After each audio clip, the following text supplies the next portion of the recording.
Some of you have just woken up and some of you are about to sleep. So let me welcome you formally to the Foundation for Economic Growth, the Friday webinar series, which we have been doing for nearly 4 years now. We have done more than 260 webinars so far. We have been very, very fortunate to cover contemporary issues, not only for India, for global markets. We have been also very fortunate to get a very good blend of foreigners and Indians thinkers to come and speak to us. The issues that we have covered are basically monetary, fiscal, new international economic order, macro, and also socio-political issues, as well as those concerning security. We have been also very fortunate to have had three Nobel laureates come and speak to us. We are poised to now host the Nobel laureate in February and another Nobel laureate in March.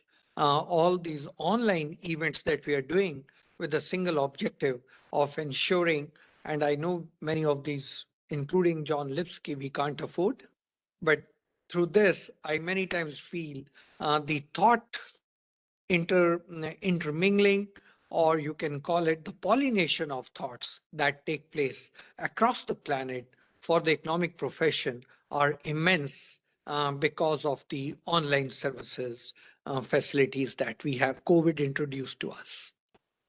Now, we have been also working very focused under the G20, and we did 11 webinars on the new international economic order. We have done 6 on climate, 6 on women empowerment.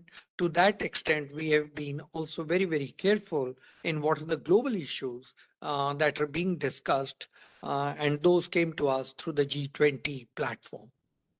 Today's issue is extremely a burning issue, inflation target. And we wanted to talk about it for a couple of months because in our country we have experimented with it. I was very fortunate to meet John Lipsky first at the IMF when I was at the international at the evaluation office, and we interviewed him in his office. He was, of course, the first deputy managing director at the IMF. But more importantly, he was also for a short time the managing director during a little bad phase that IMF had in its history, if you permit me to say that. Well, very memorable period. Yeah, I think many of us would not like to remember it, but that happened, and we all know that we had to go through that phase. John Lipsky has been, for public policy makers, people like me who've been at the Reserve Bank, an important economist for all of us. His career has been amazing. He served as the vice chairman of JP Morgan Investment Bank, chief economist of JP Morgan Chase, chief economist and director of research of Chase Manhattan Bank, and chief economist of Salomon Brothers. And of course, I've mentioned to you his role at the IMF at a very senior level. Right now, he's a senior fellow at the Foreign Policy Institute of Johns Hopkins University School of Advanced International Studies. That is where I came and interviewed you, John, when I was at the evaluation office. Yes, and you I had remember. just moved to the institution. And I was so impressed. I was always impressed with your knowledge base, but I was also impressed with the big table that you had there.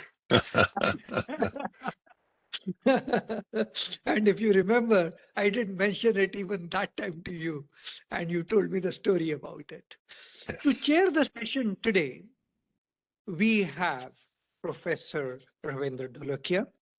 Ravindra Dholakia is a dear friend of mine, but we wanted him to chair the session today because he has worked intensely and immensely on this topic of inflation target. Hmm. He was a professor at the prestigious Indian Institute of Management, Ahmedabad. He was the member of the Monetary Policy Committee of the Reserve Bank, which was put there to look at and fix the repo rate and the interest rate, keeping in mind the inflation. And above all, even today, he is on the board of the Reserve Bank of India. And therefore, he has, of course, worked on macro issues in our country, has been member or chaired various policy committees at the both at the Reserve Bank as well as the Government of India. And because he has his hands soiled in this area, we invited him to chair the session specially. It so happens that the key speaker and the chair are both in the USA. Our discussant for today is Dr. T.C. Anant, another very illustrious scholar. He has been at the famous Delhi School of Economics. He was the chief statistician of our country. He has worked in the Ministry of Statistics and Program Implementation. He has also worked in UPSC, the Selection Commission, which gets us all the senior bureaucrats in our country. And of course, his PhD is from Cornell University, and he has worked as assistant professor in economics at the Michigan State University. Our second discussant for the day is another dear friend, but a younger friend of mine. His name is Dr. Sitikantha Pattanaik. He is the chief economist at present at NABARD, but why we got him here in because he's a former executive director at the Reserve Bank of India. And he has, in the Reserve Bank of India, played a very prominent role in the monetary policy department, as well as all of us who have worked in the Reserve Bank of India know about Sitikantha Pattanaik, a very scholarly person, very well read, thorough on the subject, and with a great understanding of complex economic issues. With that, I would hand over the session to Professor Dholakia to take over the proceedings. Professor Dholakia. Thank you. Thank you, Charan Singh. It is a pleasure to chair this kind of a session where stalwarts are going to make presentation and then discuss the matters. Let me just add one more thing to the introduction of Dr. Sitikantha Pattanaik. He was the one who basically drafted the initial zero draft of the Urjit Patel committee, which was responsible for introducing the inflation targeting in the country.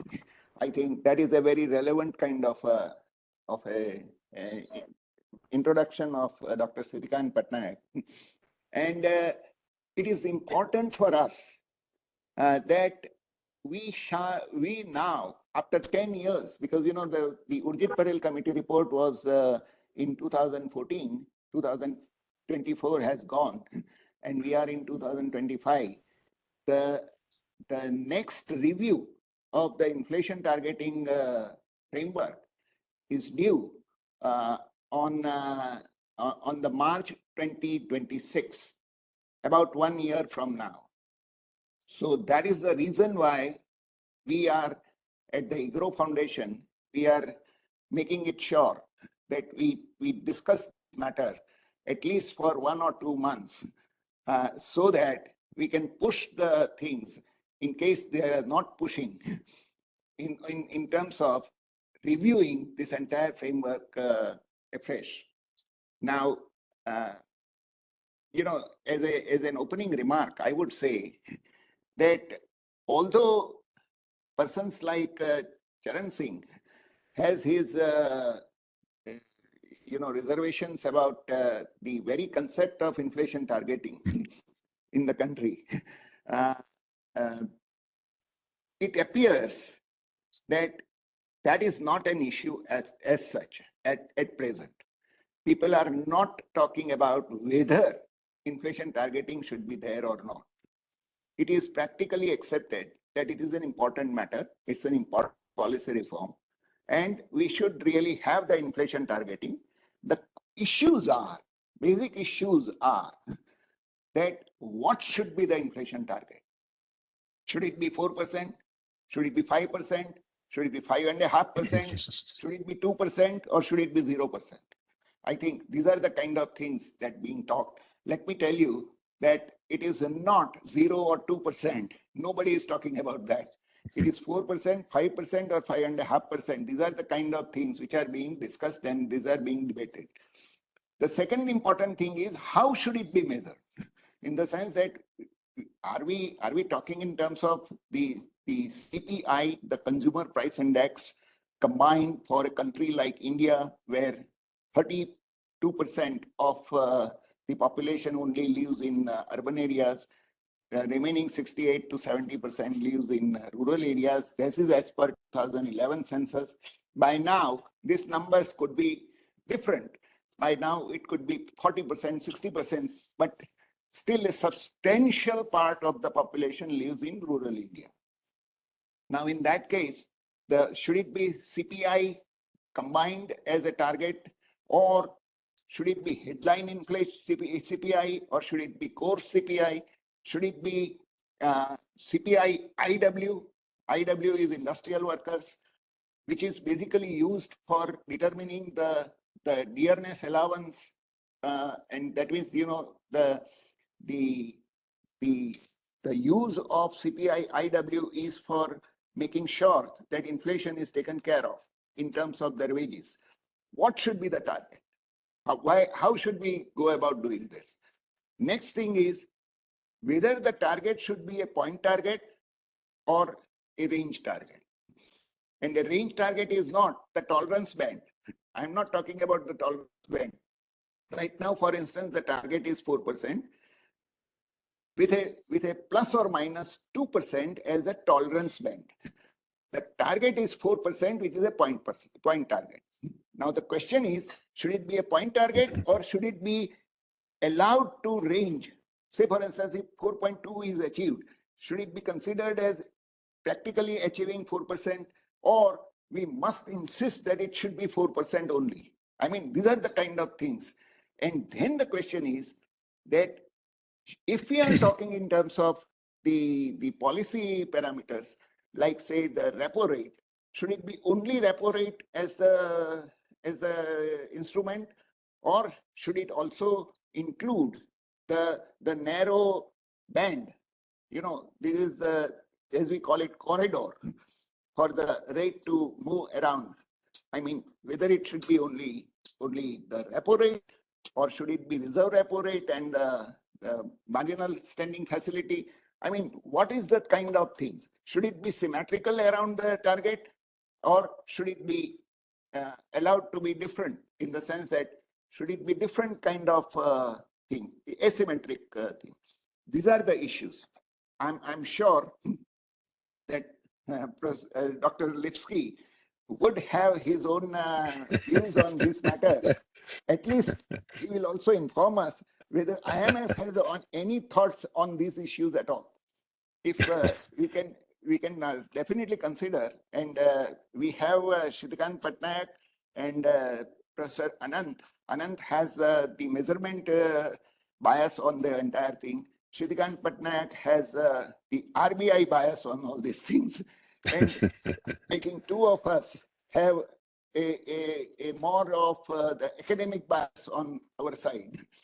Anyway, I leave the floor to Dr. Lipsky. I hope he will make his presentation in about 40-45 minutes. Then we will have about 8 minutes intervention by the discussants, and then we will open the floor for question answer, which of course Professor Lipsky will field. So over to you, Dr. Lipsky. Well, thank you very much to you and, and to Terence Singh for the kind invitation to participate in this excellent series. Very impressed, humbling to be told I'm been preceded and will be succeeded by Nobel laureates, but it's a pleasure to be here and talk on this topic, and I'm impressed with the chair's and the discussants' expertise in this area. And certainly in regard to the Indian context, I'm sure that my discussants have dramatically greater familiarity with the detailed issues with regard to India that Professor just raised in terms of choice of index, choice of methodology. Uh, I thought and I should say at the outset, not to worry, I have no intention of taking up so much time. I think the main points that I want to make to open the discussion can be made relatively briefly, and then I think here there are in essence anticipating a couple a couple large questions. One are the uh, broad question is the uh, actual uh, record of inflation targeting and whether in general it has been a success as it has been adopted by many countries, or if there are some, rather, if there are some specifics of the countries and economies that have been successful in adopting inflation targeting, number one. And number two, how important are the kind of details that we just heard about, choice of index, choice of method, et cetera. And whereas I think we have a few examples, recent examples that unfortunately are an indication of what not to do. We probably should discuss. Hopefully, we'll be able to discuss a bit of uh, issues of the choice of target, the factors that should affect the choice of index, and the choice of structure methodology that have already been mentioned. So let me begin. Uh, First of all, I thought it's worth beginning by making sure we start with a definition of what we're talking about. So in the modern way, I asked Chat GPT to tell me what the definition of inflation targeting is. And here's what it says. It says inflation targeting is a monetary policy framework that uses interest rates to control inflation. And the goal is to maintain price stability, which is considered to support long-term economic growth. Well, already that's an interesting and perhaps a bit restrictive idea, as Charan Singh suggested in the opening, that perhaps in use of the interest rate may not be the only aspect that inflation targeting authorities in practice have been utilizing in an attempt to control inflation.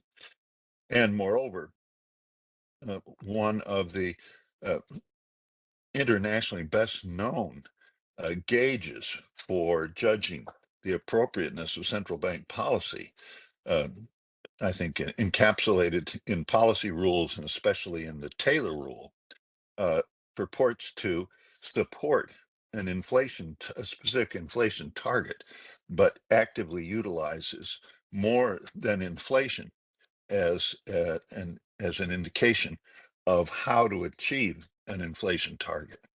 So we'll come back to that in a minute. Let me begin in a simple way by just reviewing the logical case for inflation targeting. Why does this seem like a good idea? First, we have to agree that price stability is an appropriate policy goal. That hasn't always been the case, but I think in the modern world, there's an agreement about that.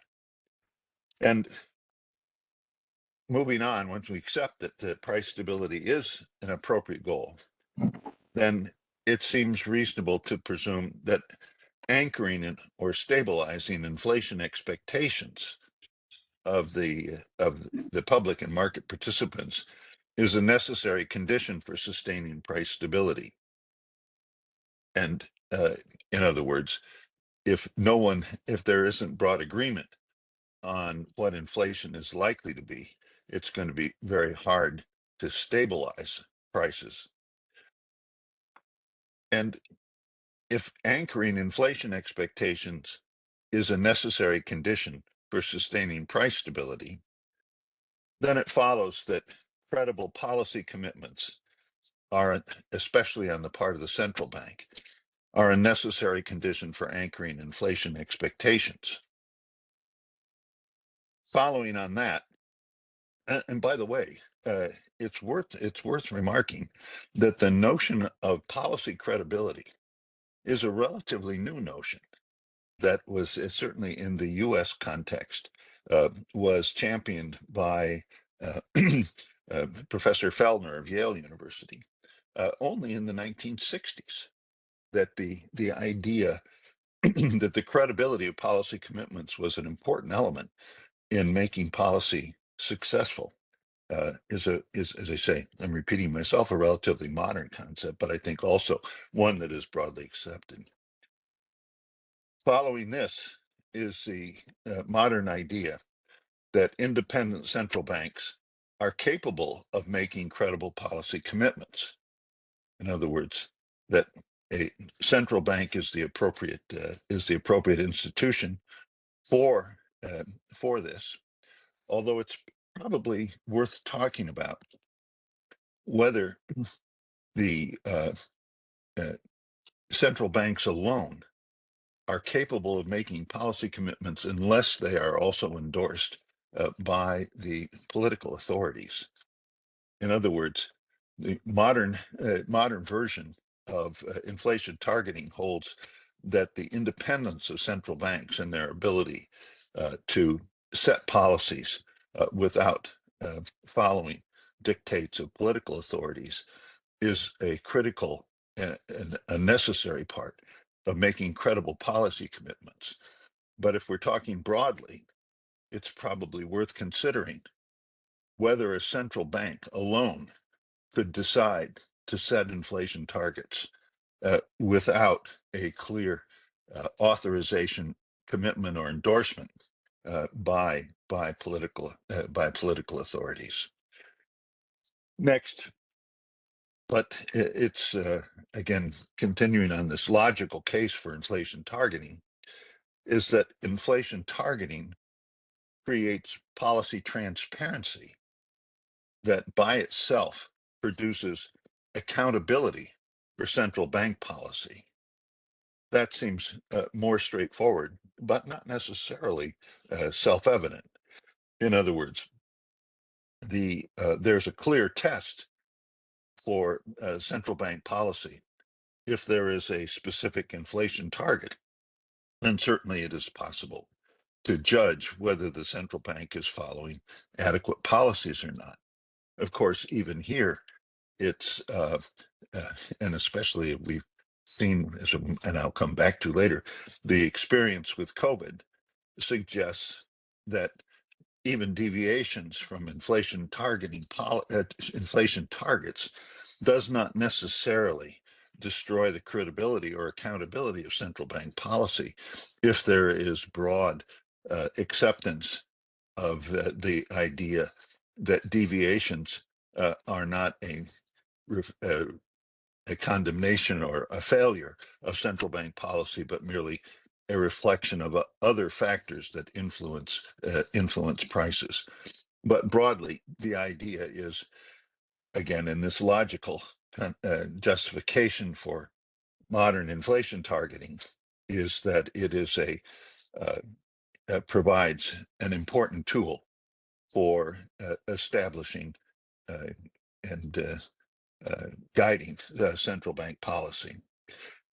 And finally, an aspect that is perhaps taken for granted, but is certainly part of the chain of logic justifying inflation targeting, is that price stability has let's call it external benefits or externalities, and that price stability opens space for other policies, perhaps countercyclical or structural policies that might otherwise be difficult to implement or find support in the absence of price stability. So this is the case that has been made for modern inflation targeting, and it seems quite convincing. And as we've seen over the last decades, an growing number of central banks indeed following a formal inflation targeting monetary policy regime. But let's now think of what are the necessary conditions for an inflation targeting regime. One that's already been alluded to: clearly announced inflation targets. There has to be, obviously, if inflation is going to be a target, the question is which measure of inflation and how will the targets be defined? Let me give you perhaps in my mind, a counterexample of what not to do. The Federal Reserve's adoption of what they call their flexible average inflation targeting framework back in 2020 was in which they said that they would aim at an average of a 2% target, did not define a range, an acceptable range, and suggested that how that would be achieved would be that if there was a period in which inflation undershot the target, it would be allowed to compensate subsequently in order to run above the 2% target in order to achieve an average. Well, you don't have to be a PhD or a statistician to have asked, well, exactly over what period of time was this average supposed to be relevant? And therefore, if the inflation rate, the target inflation rate, undershot, how would it be compensated? By how long a period and how much of a period of excessive inflation would be tolerated in the interest of trying to hit the 2% minimum, or 2% average, sorry. Net result, there were those of which I would, from day one, would consider myself a member of a group that said this was a virtual guarantee that the Federal Reserve was going to be laggard in its changes of policy, and that ultimately its credibility in hitting its inflation target was going to be seriously damaged. In this case, it seemed that the structure of the framework itself was important in undermining the credibility of the policy. And in this context, simply that in this case, the choice of measure, the Fed has said that it prefers to look at the core CPE measure, a measure of consumer prices that differs from the CPE, but we don't even have to go into details. That it specified a measure of inflation that itself, where it has virtues, also has, we've seen, like any index, has quirks that, if taken too literally as a guide to policy, can produce controversy.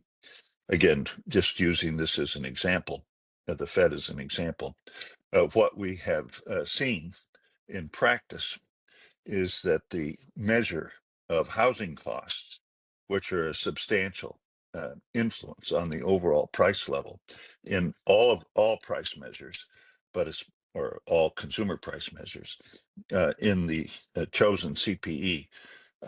The specifics of the methodology means that the measured inflation in rents seems to consistently lag behind actual changes or perceived changes in the marketplace, which itself has then produced controversy. So have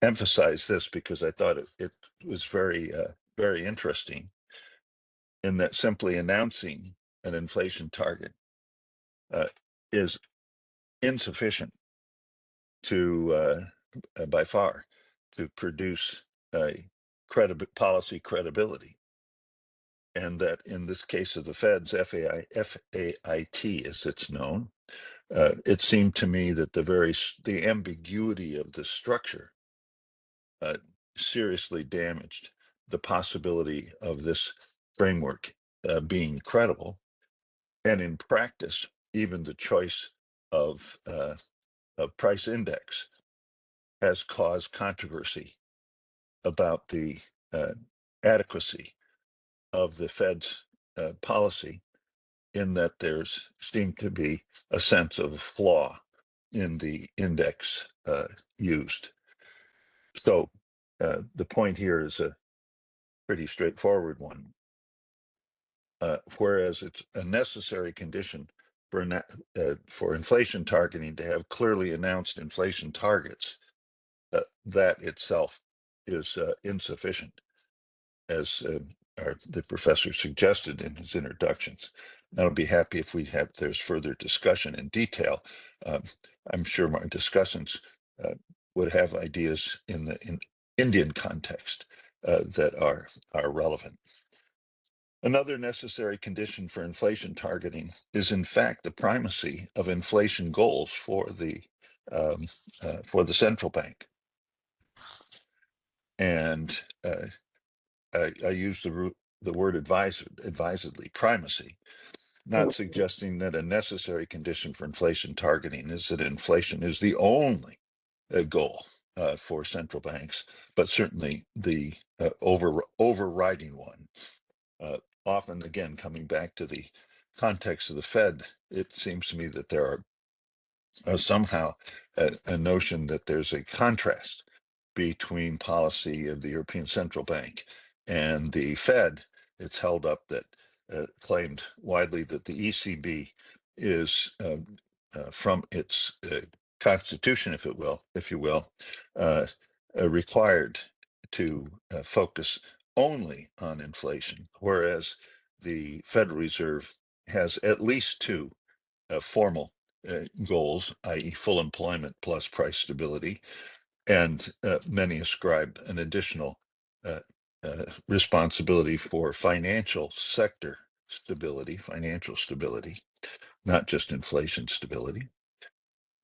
But it strikes me that these are distinctions without a difference. In fact, the central bank is essentially the only institution that is universally ascribed a responsibility for inflation. But of course, again, coming back to defining what is needed for an inflation targeting regime, the central bank's focus on inflation goals is required. Next, there needs to be a defining policy rule relative to observable data that would link central bank policies to the performance of the economy. And here a question that perhaps our discussants will want to address is, first, how complex should the policy rule be? Should it be one that is simply reflecting changes in a price index? Or should the policy rule take into account other aspects of economic performance? For example, should the exchange rate be a part of the policy rule? Should the use of or the existence or non-existence of excess capacity in the economy be part of a policy rule, as is the case in the famous Taylor rule that I've mentioned previously, that is based on both deviations of actual inflation from target inflation, but also deviations or variations in the degree of excess capacity of the economy. And in finding the policy rule, another question that maybe we wish to discuss is how mechanical the policy rule should be. In other words, um, for example, again, coming back to the Taylor rule, which is so widely referenced by central banks around the world, uh, Professor John Taylor of Stanford, who first conceived of this approach to monetary policy formulation, would suggest this rule is a suggestion or an indication for policy, but shouldn't be taken as mechanical. And this is again an important aspect of designing an inflation targeting regime.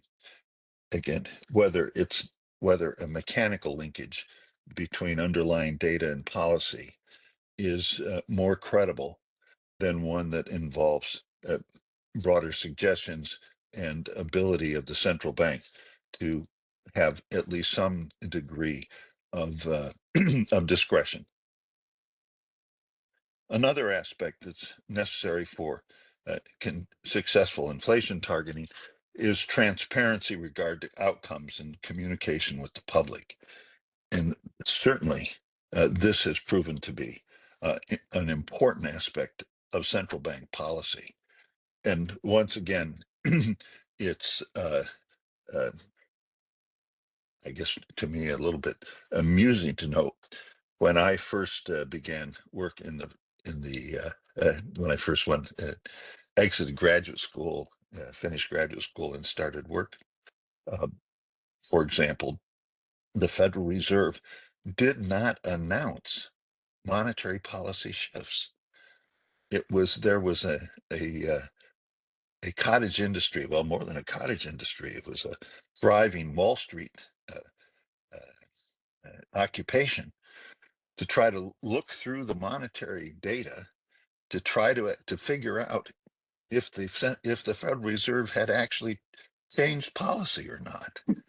Uh, what a different world we are in today, in which it is the exact opposite is taken as the sine qua non of successful central bank policy. Not only the announcement of policy changes, but clear justifications for that policy, and even increasingly, it is taken as granted that the announcement of policy changes will be accompanied by a press conference or other forms of communication in an attempt by the central bank to make its policy choices clear and understandable. And finally, there needs to be clear accountability of the central bank with regard to results.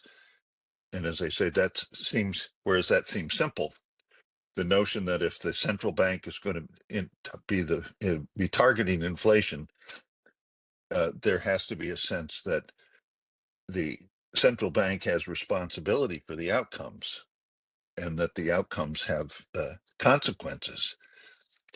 However, it's also clear that not in every case the central bank, or in the case of deviations from target, that the central bank bears the clear responsibility. But again, this is perhaps the discussants will wish to make comments about this with regard to the Indian experience with inflation targeting, because as we all know, that there have been, during this period of inflation targeting, there have been stretches in which inflation has fallen within the target range, but not always. And an important issue is how the central bank deals with deviations. For example, some central banks, like the Bank of England, is required by its process to provide a formal discussion or formal explanation to the government when inflation deviates from the target and from the target range. So all these are what we've talked about so far. The logical structure of why inflation targeting has seemed attractive, and the kind of aspects that are important in designing an inflation targeting regime. Of course, there are complications, even conceptually, in this notion that the central bank should be given both a responsibility for and accountability for meeting a specific target. And I should mention, since in our introduction, the professor mentioned the choice not only of index, but the level of inflation or the rate of inflation that is to be targeted. It's worth thinking about how should that be, how would that be determined? It is in most advanced economies, I believe in all advanced economies now, those banks that announce specific inflation targets have settled on 2% as the preferred rate. And many ask, why 2%? And we've seen it in the wake of COVID and the financial crisis, those suggesting that the recent experience with very low inflation and the complications of central bank policy of the so-called zero lower bound limit for monetary policy, namely that in current structures, it's very difficult for central banks in practice to run negative interest rates, although there are conceptually under some circumstances that could be done. There are those who say even advanced economies, 2% is too low, as we saw with the extended period of the U.S. With interest rates and elsewhere, with the interest rates at the zero lower bound and inflation persistently below target. Certainly in the U.S., I think it's forgotten that one aspect of the choice, both of index and of target level, was the study that is now a bit dated from the 1980s, frankly, chaired the so-called Boskin Commission, a group in the U.S. That was commissioned by the federal government under the leadership of Stanford professor Michael Boskin to study the performance of the prevailing consumer price indexes. And the Boskin Commission concluded that one of the weaknesses of virtually of all of the price indexes was the difficulty that they had in in dealing with quality changes and the introduction of new products. And that commission's conclusion was that, in fact, as a result, inflation was being underestimated by about 1.5% per year because of the failure to adequately measure these two aspects, quality changes and introduction of new products.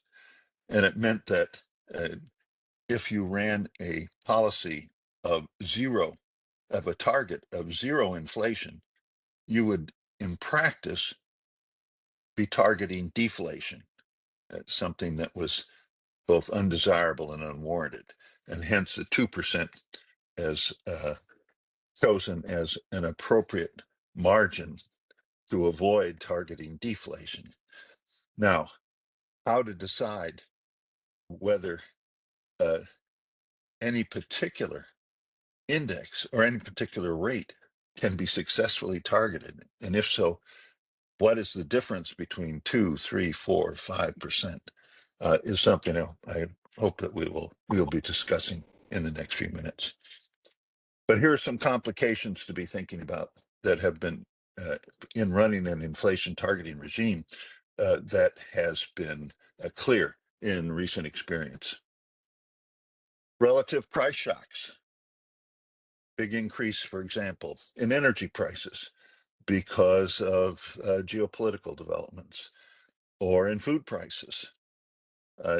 Does that produce shifts and necessarily produce sustainable shifts in inflation that need to be accommodated?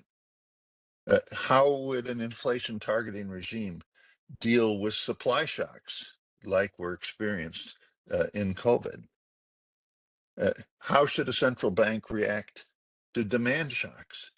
In other words, big changes in fiscal policy that affected overall demand, and other changes in policies, such as big changes in taxation or other aspects that could influence prices. In other words, a key question about, or key complication, and one I've really alluded to several times already, is how much control do central banks really have over the process of price formation? Well, in practice, what we've seen is, of course, you may be aware that the inflation targeting, as we talked about it today, is, in a broader context, relatively new. Although I guess there are those of us who can remember when it was quite novel. New Zealand was the first adopter of a formal inflation targeting regime by their central bank, by the Reserve Bank, in 1989. To those of us older, that seems like fairly, we can remember that, and it doesn't seem so long ago.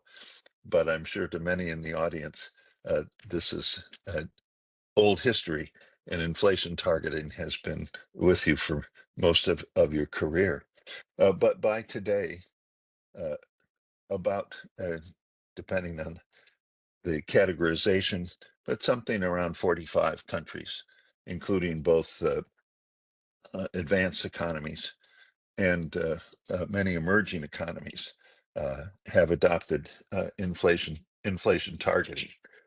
And you can go to the IMF website, and they will, if you're interested, will provide you with a list of all the countries whose central banks are classified as inflation targeting. And of course, the European Central Bank is, according to the IMF, has adopted many elements of inflation targeting for all the countries that are now utilizing the euro, or participating in the euro as their currency, but they do not officially call themselves inflation targeters. Now, how would we determine if inflation targeting has been successful? And here again, we can discuss this in terms of the discussants. Does it mean success in maintaining average inflation that is at the target? Should the volatility of inflation be considered a formal gauge of the success of inflation targeting? If, in fact, stability of inflation expectations is a necessary requirement for successful inflation targeting, should there be an attempt to measure the movement of inflation expectations and or the volatility of those expectations? Or is it also worth thinking about the effect of inflation targeting, the adoption of inflation targeting and its success on output growth and its stability. If we remember coming back all the way to where I started with the chat GPT definition of inflation targeting, to explain that the whole goal or the raison d'etre, or the reason for implementing inflation targeting, was the notion that success in implementing price stability would have beneficial effects on overall economic performance. Okay. Well, final point. As we now have a substantial number of countries, not most, after all, the IMF has 190 member countries.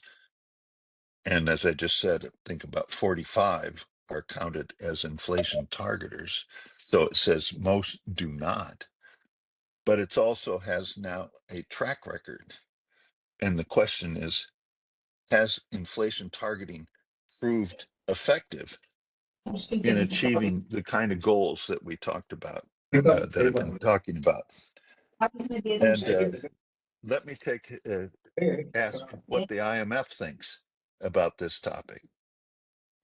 And they admit, first of all, it's difficult, I'm quoting, it's difficult to distinguish between the specific impact of inflation targeting and the general impact of more far-reaching concurrent economic reforms. Nonetheless, empirical evidence on the performance of inflation targeting is broadly, though not totally, supportive of the effectiveness of the framework in delivering low inflation, anchoring inflation expectations, and lowering inflation volatility. Moreover, these gains in inflation performance were achieved with no adverse effects on output and interest volatility.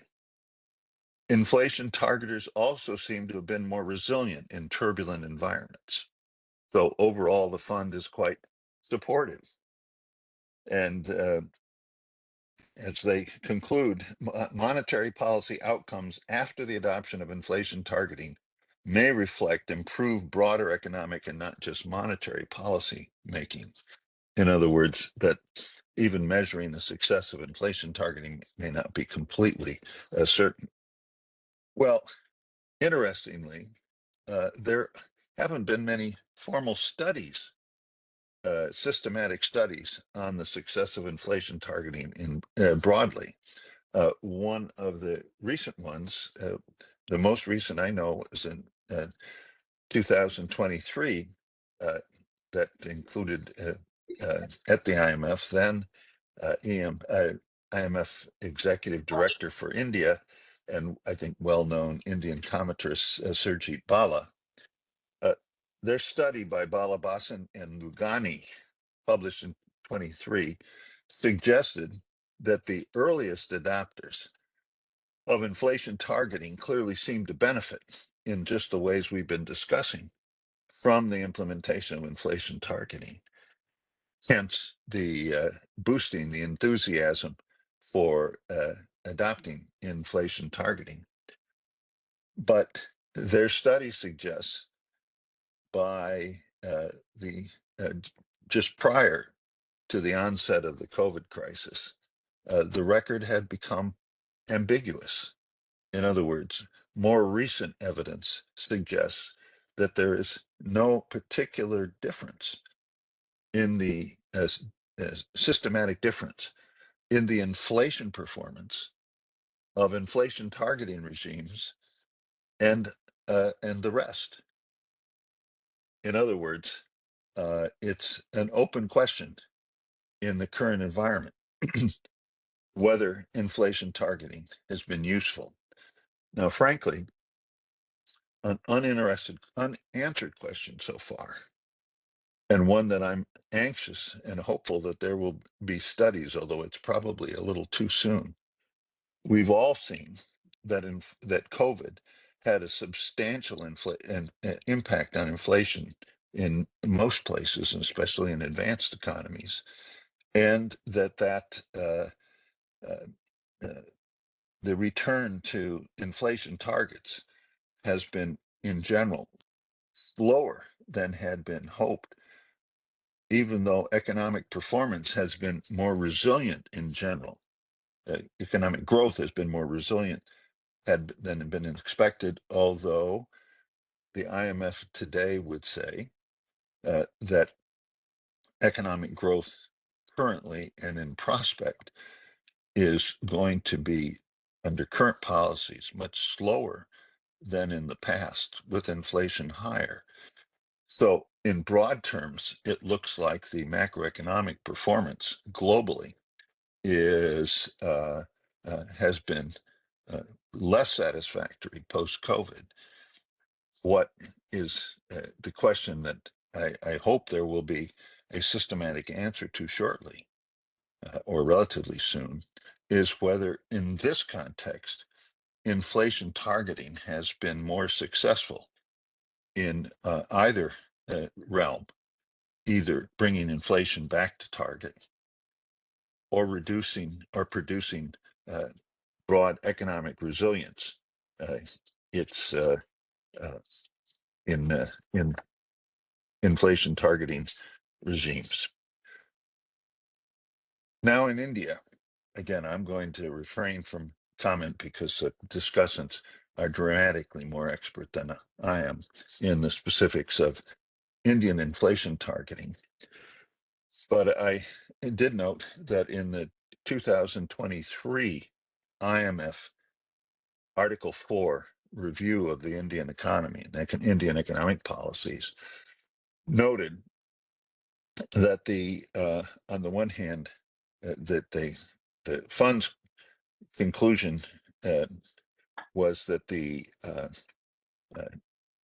fund found that RBI's interest rate moves to be broadly appropriate, but it also thought that exchange intervention has been excessive to a more appropriate and more flexible exchange rate policy, and it recommended further financial sector structural improvement. In other words, the fund was suggesting that the rigidity of the exchange rate may have been an influence on the inflation outcome in India.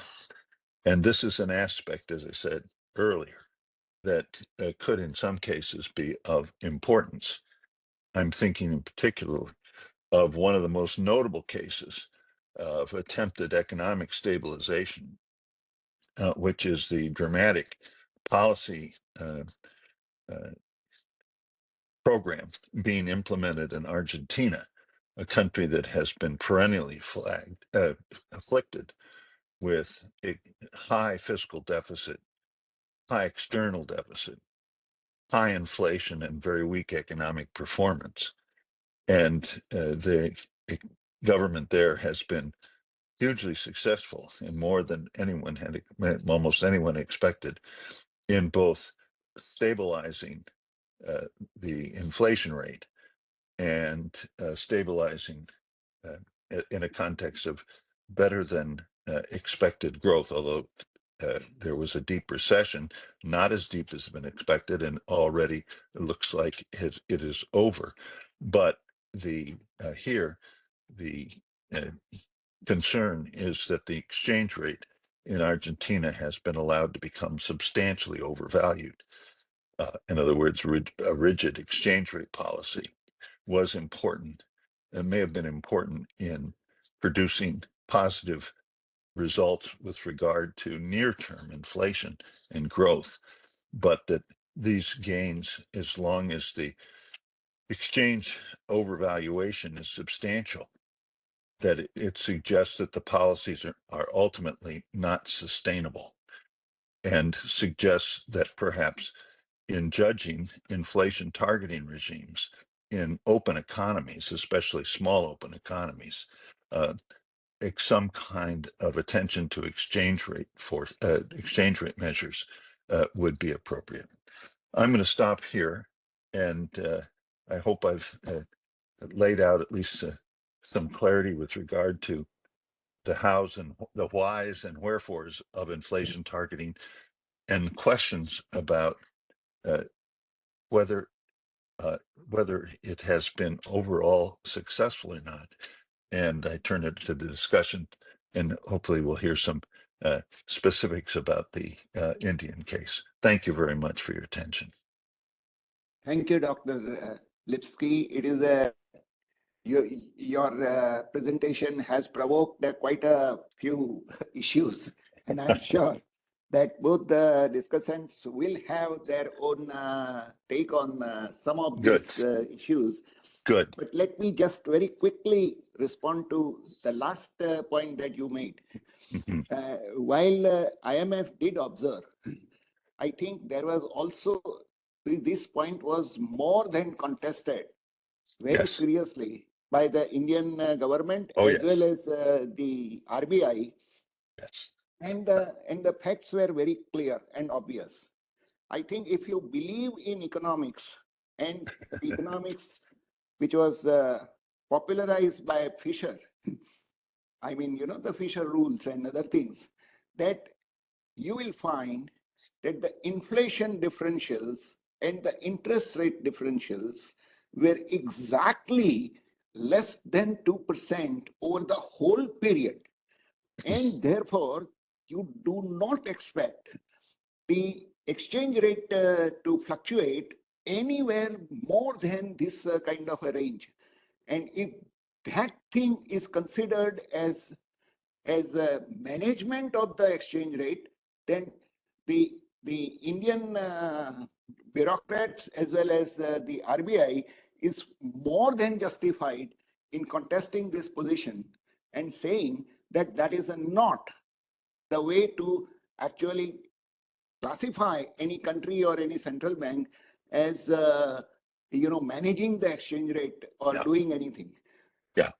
If I could just say, Professor, The same thing is that when the exchange rate is now overshooting, it is already known in the literature that this is called overshooting.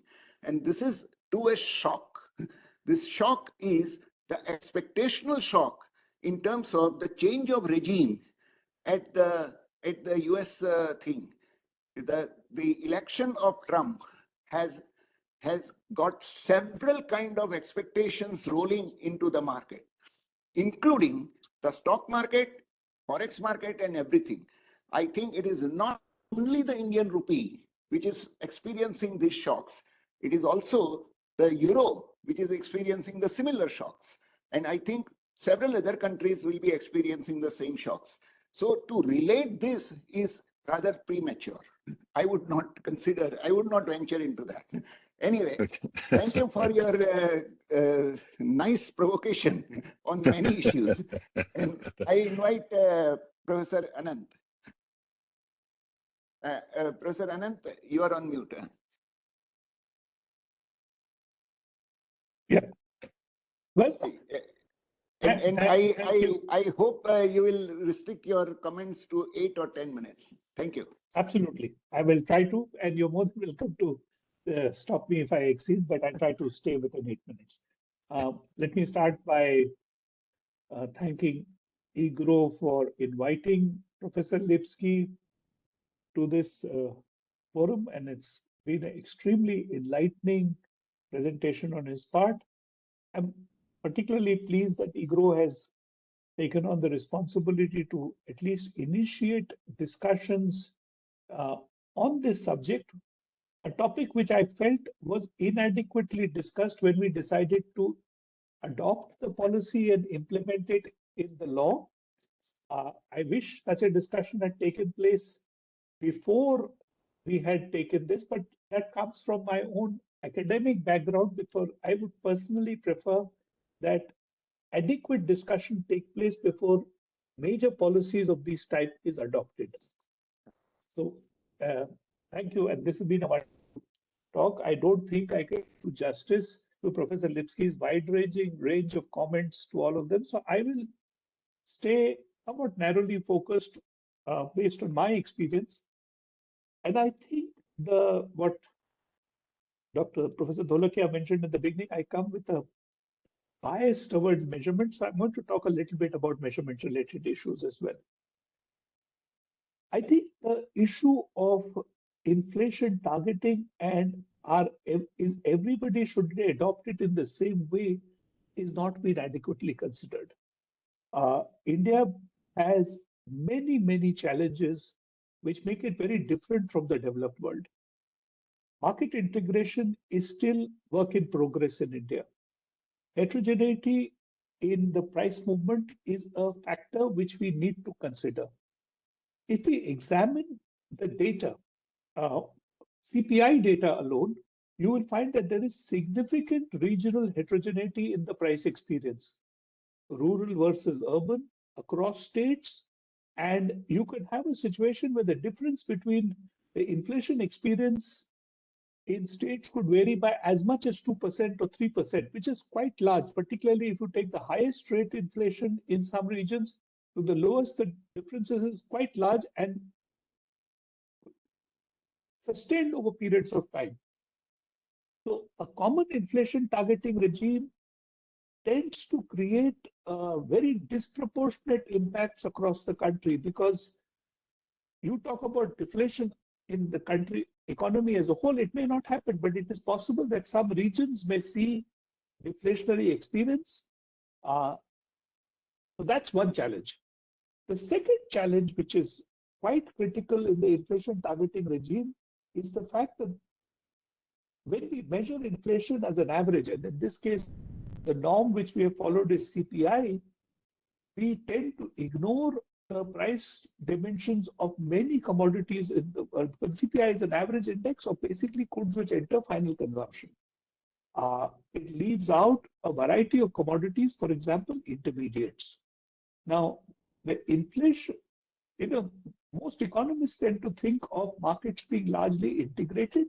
So price movements are correlated, and any index is as good as any other in measuring inflation. Unfortunately, that is not the case.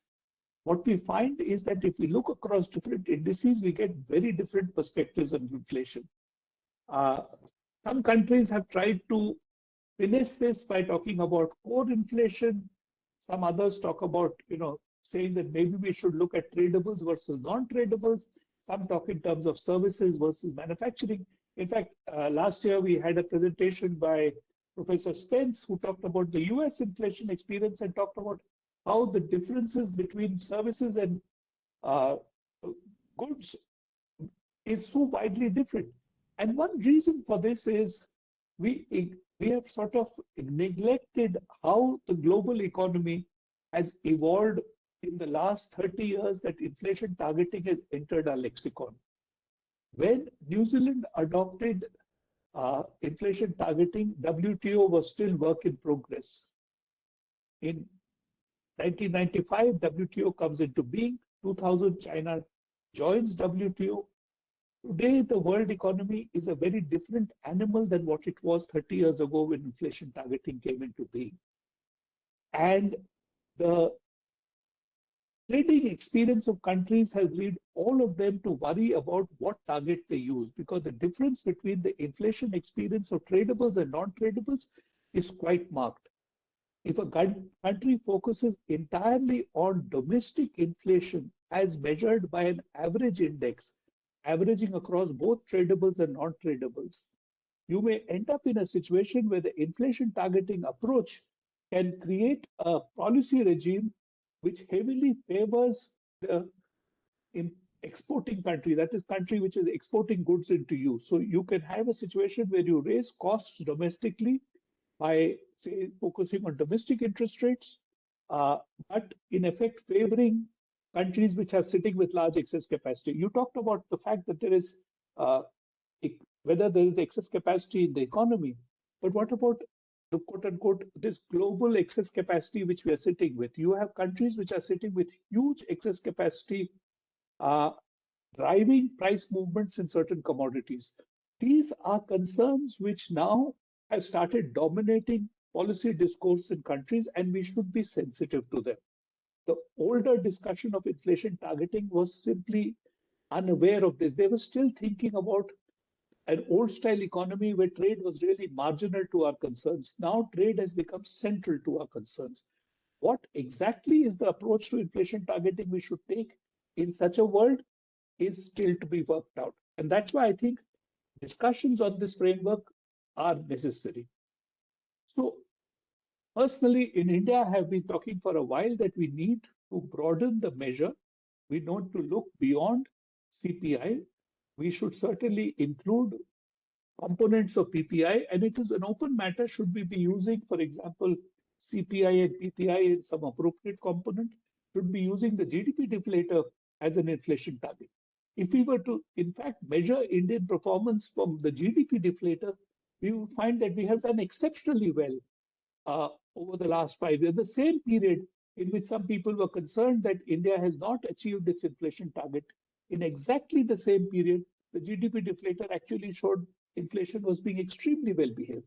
So I think there is a need to revisit the choice of indicators very carefully.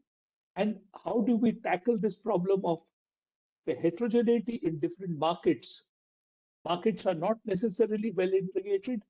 The change in the global trading system has created problems with non-tradables and the inflation experience of them. And how are we going to do it?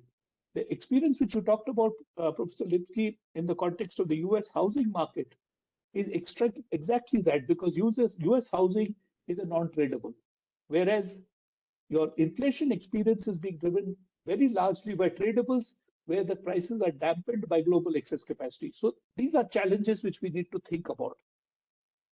The second thing which I want to talk about is this thing which repeatedly comes up in the inflation discussion is measuring inflation expectations. Now, while it's very easy to talk about expectations, it's very hard to measure them. And our experience, I'm afraid, with measuring expectations has been poor. The record of the inflation expectation surveys of the RBI is not very satisfactory. There is enough research done on them to show that there seems to be a persistent, if you like, expectation of high inflation, which is inexplicable. Now, the problems of these measurements, because the survey instruments are highly susceptible to measurement error, both on account of the understanding of the respondent and of the understanding of the interviewer. Because remember, a survey is an outcome of a conversation between an interviewer and a respondent, and both of them influence that outcome of that conversation. Measuring expectation, therefore, becomes a very challenging thing. The second question is whose expectations? Unfortunately, this element has not adequately been focused, because by and large, the survey, I'm now here talking only about India, the inflation expectation survey tends to focus almost exclusively on urban consumers. There is a larger community whose inflation expectations needs to be brought in, and these include business, these include producers, and so on and so forth in different ways, which are not adequately captured in an expectation survey. So while expectations is a word which economists use very easily, many of them have very little to contribute on how should it be measured. And most statisticians will be extremely careful into venturing into any methods of measuring expectations. So this is a major challenge, and it therefore leads you to caution about the regime. Finally, has inflation targeting been successful? Now here I have a problem with the way people tend to look at it. Early adopters were facing a global economy and a global inflation experience which was very different than what has emerged in more recent times. As the world became more integrated, our inflation experience changed. That's one part. Secondly, COVID and the recent geostrategic developments in Ukraine and other places has major impacts on what has been the inflation experience of countries. So talking about success and failure without providing adequate correction for the average global experience over this whole period leads you to very peculiar consequences, because the country which adopted in 2015 will have a very different experience because the world has changed between 1990 and 2015. Now, to correct for that is a huge statistical challenge. So I'm afraid this becomes a problem. And my first problem of interpreting many of these papers is that they don't adequately correct for these types of developments. So that was my other point on this. I don't have a great deal to say, but there is something which I do want to return to, which is the complexity of inflation targeting, as you himself have brought out, with the fact that how do you manage your exchange rates? In a global world, this has become a challenge. And the linkage to, as I said, how do you think about your trade policy? Inflation targeting is one. Secondly, I think there is a much larger question, which many of us have also, is inflation targeting a natural element to focus on? Because developing countries, there is persistent calls that how can you neglect considerations of growth? How can you neglect considerations of employment?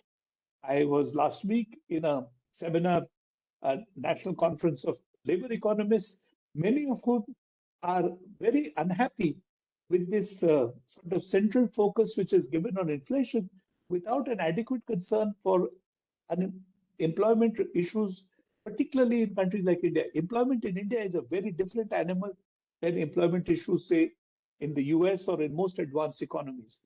Now, saying that inflation targeting is a natural policy focus, therefore becomes a source of worry. It is in this context we come into this thing of what is the appropriate level of inflation? Where did we get 4% from? Where did you get 2% from? Is 4% adequate in a country which has so many rigidities, so much heterogeneity, where markets are not integrated? Would we have been better with 5%?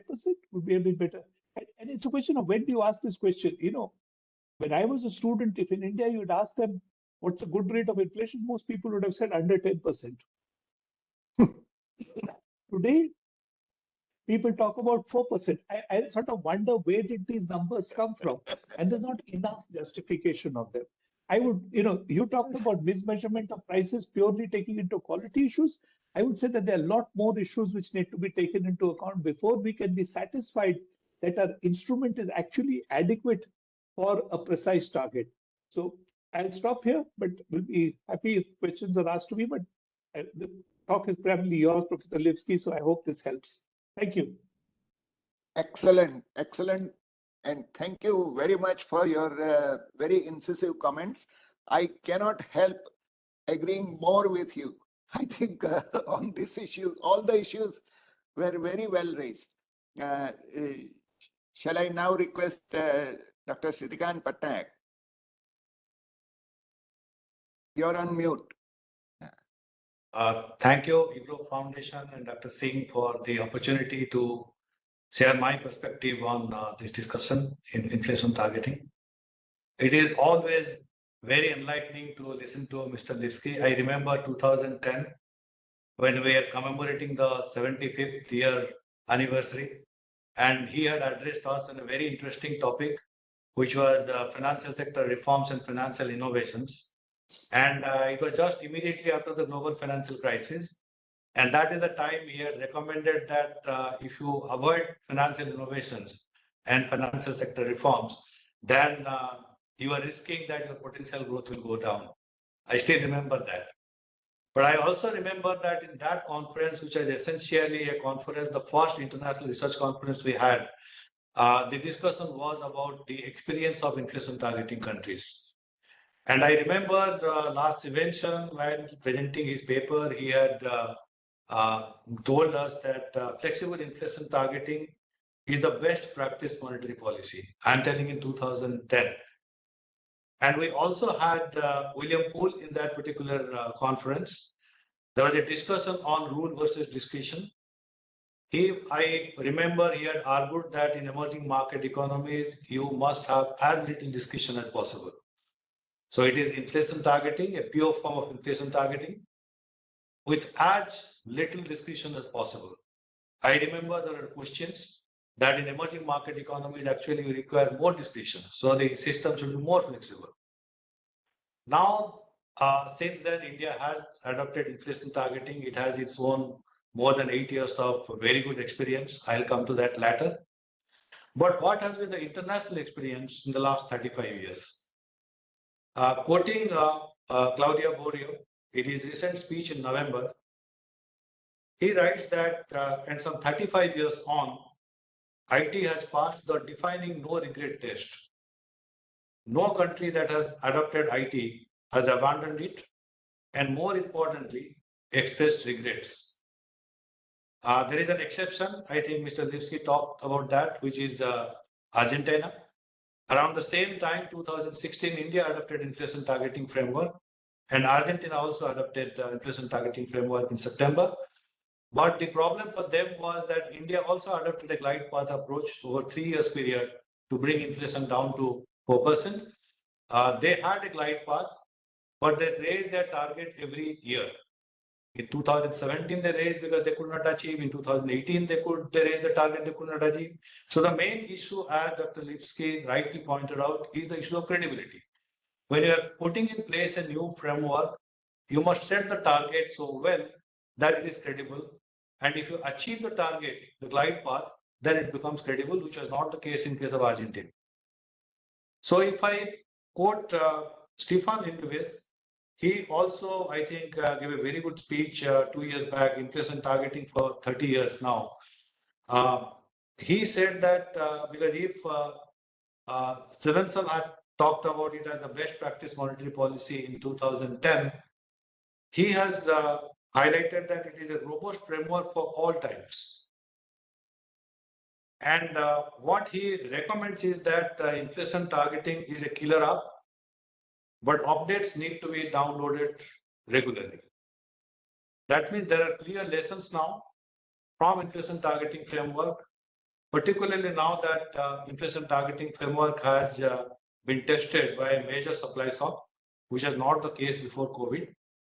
And also that inflation targeting has passed through the period of ZLB, when actually instead of interest rate, it is the unconventional monetary policy measures were used by the advanced economy. So in the interest of time, I would cover only what are the 5 modifications which are emerging from the rich literature on the subject as to where the inflation targeting framework may need possibly some adjustments in different countries. The first one is obviously about the intermediate target itself, the inflation forecast. I think plenty of literature coming from BIS is highlighting the same point, that central forecasts are easy to communicate, but they convey a false sense of precision. And we have seen in the last 3 years, the projection errors have been substantial, and that has clearly complicated conduct of monetary policy, because markets, in what way they will respond to these projection errors, that will possibly continue unless there is clarity on how the deviations have to be managed. Because currently, only when the MPC fails, then only the concept of a letter is there. But when on a monthly basis, the inflation number is available and also market updates its inflation projections, they can clearly know what could be the extent of deviation. But there is no clarity yet on if the deviation is there, then how the interest rate itself will respond to that. And it is a very difficult area, how exactly, transparently, because monetary policy under inflation targeting is essentially about communication and transparency. So we need to be more transparent about how to deal with the deviation. And if interest rate is the only instrument through which the objective has to be achieved, then how exactly the interest rate path will move when you face deviations. The second adjustment which is required, I think John Lipsky mentioned about that, the structural shifts which have happened in the recent years. There is a growing consensus that structurally, maybe the global economy and many of the major economies are heading towards lower trend growth and higher average inflation. So in that scenario, communication has to play a major role because as Borio mentions in his speech, it is about the expectations gap. What monetary policy can achieve and what is expected of monetary policy to do for growth. And the gap is growing because structurally maybe the potential growth is slowing because productivity is slowing, investment is not happening. There is geopolitical factors, climate risk is also there. All these factors are contributing to maybe the inflation trajectory moving up. So what has happened in the post-COVID period is that there is soft landing, which is a success of inflation targeting framework because that inflation expectations were anchored and the labor market is more competitive. So the output sacrifice of disinflation has not been much. So the soft landing is clearly an achievement of inflation targeting framework. But the last mile of inflation or disinflation remains a challenge. That possibly indicates that the inflation path structurally is moving up. So how to respond to that? And which inflation targeting country will move first? To simplify this, for example, if our target is 4 plus minus 2, one option is to informally pursue a target of 5%, not 4%, and structurally recognize that my inflation trend, inflation is moving. The second option is to wait for some major inflation targeting countries to revise their target up and then reassess your trend inflation, whether it has gone up, and to revise that.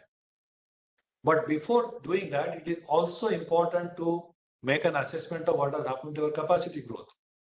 Because our past capacity growth may have been higher, our aspirational growth may be higher, but the current structural factors based on current structural reforms, where the trend growth starts. Because if that clarity is not provided, then this expectations gap will create huge amount of pressures on the monetary policy making committee, because it would be expected that monetary policy can do more for growth, whereas monetary policy, as again Mr. Lipsky mentioned, is appearing to be less effective progressively, and this is also coming out from the research of Borio. Why? Because his research shows that the common component of inflation, when you decompose inflation into common factors like demand factor and then monetary factor driving that component is declining, and more relative price shocks are actually driving the headline inflation trajectory. So in that scenario, the communication will be very important. The third aspect, I think, where still many inflation targeting countries are not coming out very clearly, is the consistency of the inflation target with high levels of deficit and debt. Because in many emerging market economies, a precondition for adoption of inflation targeting was avoidance of fiscal dominance. But now a new perspective is emerging that higher levels of deficit and debt are sustainable. So here in this context, I would refer to the speech of this very recent speech of August 24 by MD BIS, Augustine Carstens. So he also expresses some bit of surprise about the market tolerance for higher risk levels of debt and deficit. But he is of the view that this may not persist. And that is why the structurally higher inflation risk on the back of this high level of debt and deficit will at some point work against lower interest rates. And he is of the view that real interest rates will not fall to the pre-pandemic level. So if we want to take monetary policy rates to the pre-pandemic level without taking into account these risks, then it can only create more imbalances in the system. The fourth one, I think again, a very good article in the May 2025 bulletin of BIS. It talks about geopolitics and climate change, which will mean greater commodity price volatility, because the geopolitical factors are going to be there, at least in the medium term, and climate shocks are clearly impacting the food inflation trajectory in many countries. So if the inflation targeting countries are likely to be exposed to more relative price shocks, then clearly what would be required is greater flexibility, constant monitoring of transmission of these food price shocks or commodity price shocks to the core inflation, and also providing clarity on when exactly monetary policy will respond and how far actually it can accommodate. So there, what the research is suggesting from BIS, that more accommodation is clearly the path, future path. But in the process of accommodating more, you don't make a transition to higher inflation trajectory. That means your monetary policy itself should not be conducted in a manner that will raise the trend inflation of the country. So if you find that you are conducting monetary policy properly, taking into account the fact that monetary policy is not as effective possibly as it used to be maybe 4 or 5 years back when the relative price shocks were lower. So recognize that, but by conducting policy, by accommodating shocks too much, don't allow the trend inflation to increase. The final one, I think, is very important because monetary policy depends on the financial markets. All the transmission mechanisms, they actually happen through the financial markets. But we know that the financial cycles and business cycles, they're not in sync. In India, we had the experience in 2023. Monetary policy was tight, 250 basis point tightening, but financial conditions eased because all asset prices were sky high. So when financial conditions ease despite tightening monetary policy, it is going to work against monetary policy. And now we are having a situation when asset prices are corrected even before monetary policy easing cycle starts. So clearly monitoring how exactly the financial cycle is behaving vis-a-vis business cycle and monetary policy cycle is important to calibrate your interest rate trajectory. Because when financial cycle is not very supportive of monetary policy cycle, maybe more needs to be done. And second, when the financial cycle is supportive of monetary policy cycle, maybe much less has to be done to achieve the trajectory. I think there are many more areas where there is scope for flexibility, but the overriding message which is coming out from the literature, both advanced and emerging market economies, is more flexibility. That is why I would say that the manner in which our failure is defined, instead of 3 quarters, it should be extended to maybe 4 quarters or 5 quarters. Similarly, the term of the Monetary Policy Committee, instead of being 4 years, it should be extended to 5 years. And greater flexibility to the extent possible may be incorporated within the existing framework with much greater clarity. So just 3 or 4 points on inflation targeting in India. I'll respond to maybe some of the issues raised by both Mr. Lipsky and Professor Anant. Starting with exchange rate.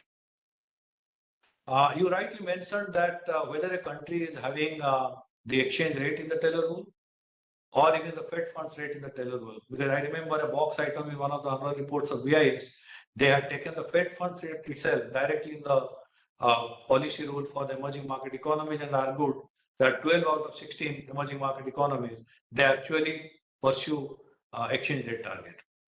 In case of India, exchange rate is clearly not the objective of monetary policy, and the MPC takes their decision on the interest rate based on what happens to only inflation and growth. I have never seen at least any occasion where either in the monetary policy resolution or in the individual statement of any monetary policy member, they're referring to the level of the exchange rate or the volatility of the exchange rate to justify either their monetary policy stance or the rate action. So we must clearly differentiate here between what monetary policy does regarding exchange rate. For MPC, exchange rate is clearly an exogenous factor. It is not a target. But as we know, in a globalized economy, particularly in spillovers rich global economy, a country which is a current account deficit country, its capital flows have to fund the deficit. So it does not have the luxury of not managing the exchange rate. So we have a flexible exchange rate regime, but exchange rate also is a price variable. If inflation, a nominal anchor, a price variable has to be managed and there is a clear instrument for that, which is interest rate, then we don't have essentially the flexibility. And I think the macroeconomic consequences of huge volatility in exchange rate could be substantial. So we need to see that monetary policy and exchange rate policy, they are completely segregated in terms of the framework. And there are also clear justifications in case of emerging market economies as to why, if you operate in a globalized world, management of exchange rate to some extent is desirable. And the transparent policy framework, which has consistently been adopted by RBI since moving over to a flexible exchange rate regime, is that the objective is to manage volatility. It is not conditioned by any specific target or any specific level of volatility. Coming to some of the issues in terms of inflation expectations, I think Professor Anant raised about the sanctity of the inflation expectations survey. Most of the central banks, when they have inflation expectation survey, it is essentially the households, they reveal their inflation expectations. India is not the only country where in the inflation expectation survey, the inflation expectations are coming higher. There are also inflation expectation surveys like NABARD also is conducting one for rural areas where it is lower. But the issue is not to understand what is the level of the inflation expectations, but whether inflation expectations are higher than your target and whether the inflation expectations are getting de-anchored.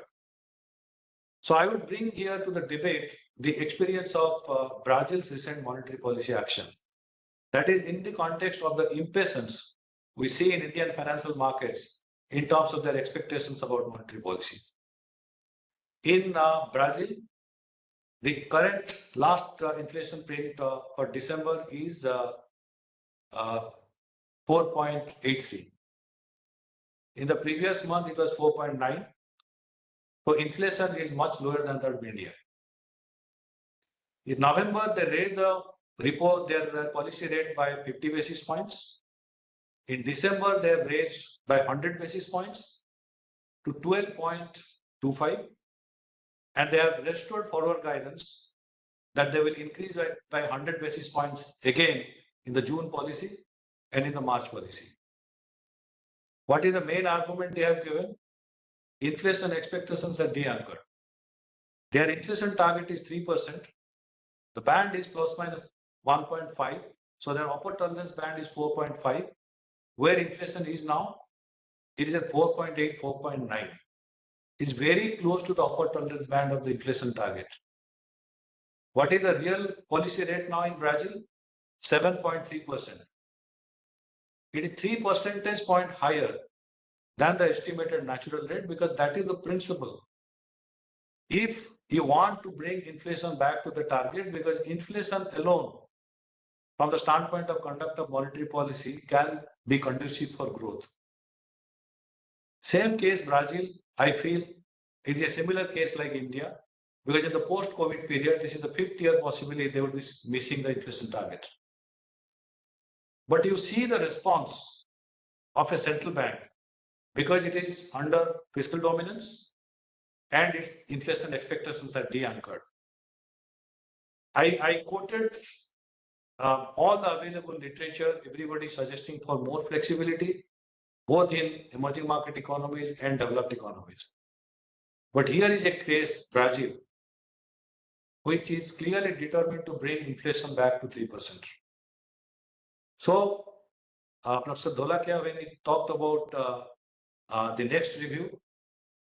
I am sure the rich literature, some very good research which is available from many international organizations, many central banks of advanced economies and emerging market economies, that will be very useful to take into account while reviewing the target and the framework next time when it comes to you for review. But we also must take into account the experience of Brazil, why it is conducting monetary policy so very differently, and when there is so much of one-way expectations in Indian markets. Similarly, we also must take into account the experience of Argentina, because if you adopt inflation targeting framework and simultaneously go for a flexible exchange rate regime, then the exchange rate obviously will depreciate so much that it will force you to abandon the inflation targeting framework. I would conclude by saying that India was fortunate that we adopted inflation targeting pretty late. And that is why we could incorporate the best experiences of several inflation targeting countries. And the performance has been that in the first MPC period, the average inflation was 4%. In the second MPC period, the average inflation has been modestly below 6%. So I would say that it's a great success. The target was set so well that in normal period, it achieved the target, which is 4%. And in exceptional period, when we had the COVID type of shock and also the Ukraine war type of shock, even then, on an average, over the 4-year period, the inflation was a little lower than the upper tolerance band of the target. So my assessment would be that this is a framework which has incorporated the best practices available till then. It has certainly performed as per expectations. It has seen normal times, abnormal times. But yes, there are emerging experiences now from other countries and also from rich literature. Maybe that will need to be incorporated going ahead. I'll stop here. Thank you. Thank you, Sitikantha. It was, as usual, very detailed and very well supported literature-wise presentation. My only quick comment on that is that, as Professor Lipsky said, the success or otherwise of the inflation targeting should also be judged not only by the number that the inflation target that you have fixed by whatever measurement and whatever shortcomings are having that is not the way to measure the success or anything, but what is the goal? And the goal, by very definition, was the output growth and the impact in terms of the aspirational rate that the emerging market would be having. We have to consider that also. If we consider that, maybe what your conclusions are at the end about the experience of inflation targeting may not be fully supported or sustained. Anyway, apart from that, we had a very good discussion. I think Professor Lipsky deserves to respond to both the discussants. But before that, shall I request Charan Singh to really find out if we can have some time for the question answers from the floor, or we can straight away go to Professor Lipsky and ask him to respond to a few things and conclude. First and foremost, I think I would like to check with Professor Lipsky if he is willing to stay longer, because he's starting his morning and he must be a busy man. Professor Lipsky? You are on mute. You're mute. You're on mute. Yes, sorry. I'm afraid I'm going to have to just make some brief remarks, and then I have to move on to the next appointment. I'm very sorry. Please go ahead. Please that go makes ahead. sense. Back to Professor Dholakia. No, please. Dr. Lipsky, you please give your comments, and we would love to hear that. Please. Well, the as I expected, the discussants were excellent, and many important points, and I think it's again, the expertise on the Indian case of the discussants is far greater, dramatically greater than my own. So I thought all these points were relevant. And if I can make a simple conclusion, it's that inflation targeting, in fact, is a complex issue, not a simple one. It's and is inevitably going to be controversial because, to some degree, because there are so many aspects. There are going to be many opinions on the details of how it is implemented. I tend to take a step back and think that it is worthwhile in that it forces inflation targeting forces a central bank to communicate with clarity with the public on its on not just its objectives, but its methodology and its specific actions. And I, for one, having started my career, as I said at the outset, at a time in which the central bank, when the Federal Reserve didn't feel like it was necessary to tell the public when it had changed policies. It seems that in the modern world, clarity and transparency is an important element in policy credibility and policy effectiveness. And the advantage of inflation targeting is it forces transparency and clarity. As I said at the outset, I certainly wouldn't make my own comments on India, but more broadly, as I also said at the outset, that will be very interested in seeing if there is some systematic differences in the post-COVID behavior of economies, of inflation targeting and non-inflation targeting central banks, and see if there is either grounds for revision of views, whether the recent ambiguity that seemed to emerge from Surjit Bala's research is verified, or if we will end up with a more nuanced view. But hopefully, it seems to me in broad terms, one of the remarks of interest is that there has not been anyone or any country that has adopted inflation targeting and subsequently abandoned it. So I presume in India, there's at this point, no chance that it's going to be abandoned. But I thought we heard some very worthwhile points by the discussants of areas that should be discussed and re-examined in terms of the practical implementation of Indian inflation targeting. At any rate, and I thank Charan Singh, Professor Dholakia, and the discussants for the opportunity to be part of this very, very interesting discussion today. Thank you, Professor Lipsky. It was indeed a pleasure to listen to this kind of a very rich discussion, and the presentations by everyone involved was excellent and well prepared, I would say. So with this, I hand over the things to Dr. Charan Singh. He can. I must thank you, Professor Dholakia, to chair this important session and make your observations, as well as to both my colleagues, Professor Anant and Dr. Sitikantha Pattanaik.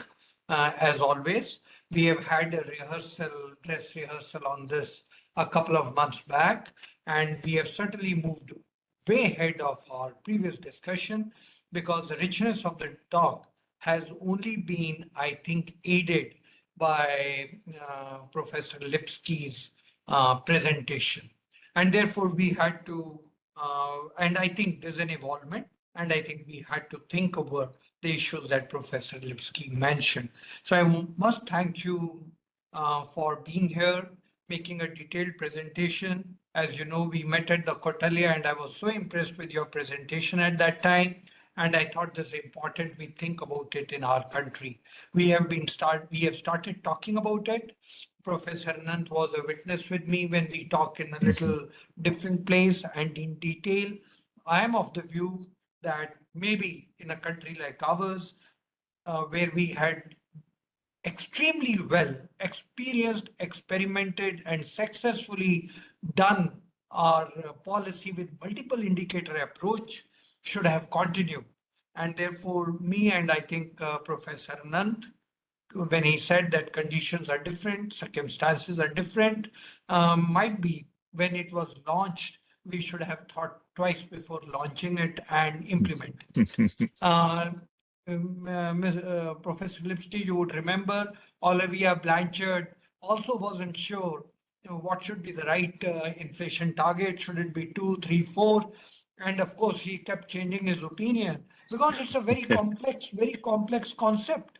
You anchor the whole policy, the macroeconomics of the country on one single figure, and you're not sure if the inflation figure is right or not. And you're not sure about the international circumstances are right or not. And if you look at the impossible trinity, is the exchange rate at that point right or not? So what do? Should you anchor all your policy on a single blinkered approach?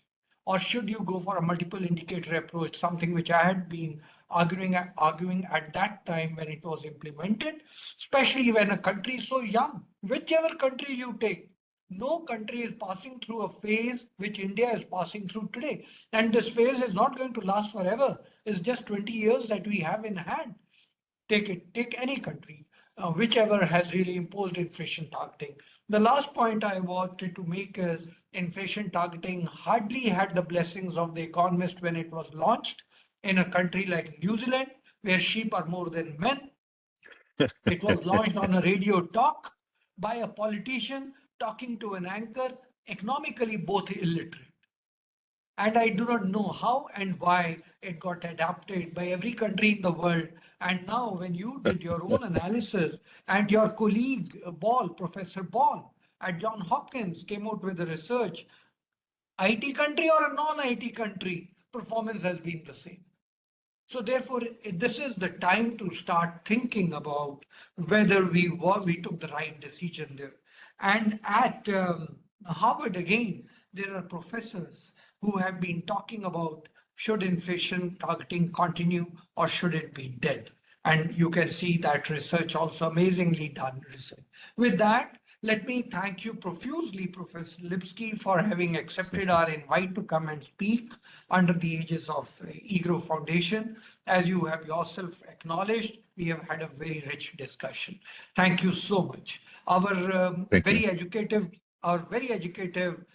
session today will be online tomorrow by noon. You're welcome to use it for whatever purposes. Next week, again, we are meeting on another occasion, another webinar. And this time it is going to be, and Professor Lipsky, it'll be worth it if you have your time. Otherwise, I'll send you the recording. We are going to be talking about religion and economics. And we are digging into the foundations of Indian religion and its impact on the economy. Something which we really need to research enough, and we are beginning to think about it now. We all still depend on Adam Smith, but an economy which is 5,000 years old, which was the golden economy of the world, the richest on the planet, has to depend on Adam Smith, which is hardly 300 years ago. So we are digging into our own heritage to find out whether there are concepts here which we can depend on. With that, let me thank each one of you, the participants, the discussants, the chair of the session, and Professor Lipsky to be with us on this beautiful discussion on inflation targeting. Thank you. Thank you. Thank you. Thank you. Thank you.